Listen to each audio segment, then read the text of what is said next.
Let's take a moment to acknowledge that this isn't only about schools, mosques, synagogues, churches, temples, hospitals. This is a wedge into the larger issues. Fascist dictators throughout history and throughout the world today often and critically start by targeting immigrants. The specific policies they use to get in are a range of varieties, but let us be clear. This is from the textbook. How do fascist authoritarian dictators destroy their societies? Bring fear to everyone? Often it is begun by targeting immigrants. And let us really understand the role that plays. And we stand here today in a city that has multiple traditions about immigrants. Let us also be clear about that as we stand on the shoulders of generations of people who have stood for a city that stands as a beacon to all.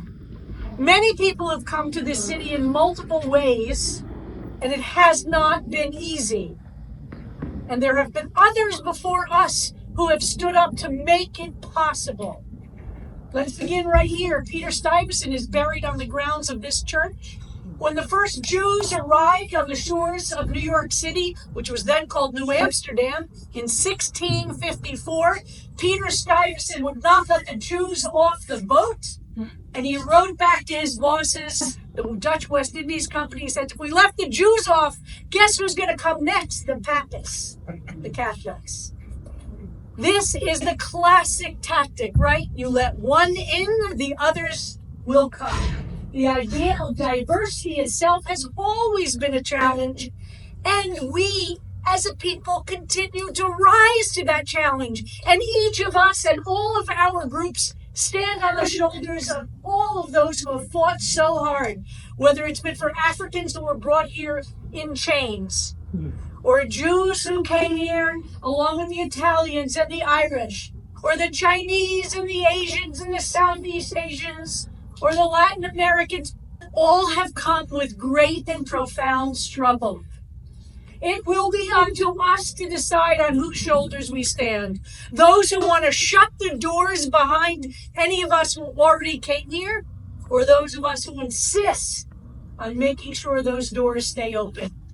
And we stand globally with those communities who are fighting the fascism that is a global phenomenon around the world. This is not only here. And we know that as long as it will take, history, God is on our side. Jews here in this country could come legally because there was no quota system until 1924. The United States Congress instituted a quota system in 1924 targeting Italians and Jews because, and they publicly said so, those two groups brought radical politics to the United States and the labor movement. And the Congress has in its record how to reduce the left politics and the labor movement, reduce the number of Italians and Jews who could come. In 1924, the doors shut for Jewish immigrants to this country. When Hitler introduced his policies of absolute and total genocide, the United States did not open its doors. And we see this repeated today. It takes evil in a place far away, perhaps, to institute policies that will massacre human beings. But if we in the United States shut our doors to those people who are fleeing the violence or the economic persecution or the political persecution, we have made it possible for that evil to thrive. And so we stand here today on the shoulders of so many who have continued to fight. And we're so grateful for organizations that are here in partnership saying, we stand on the history of this country and this city, which insist we will stand up to and not step down from. Bimkom she'ino anashim.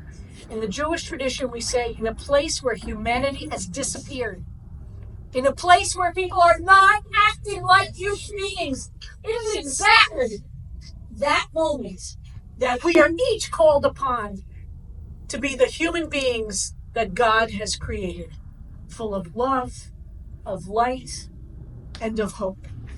Thank you so very much.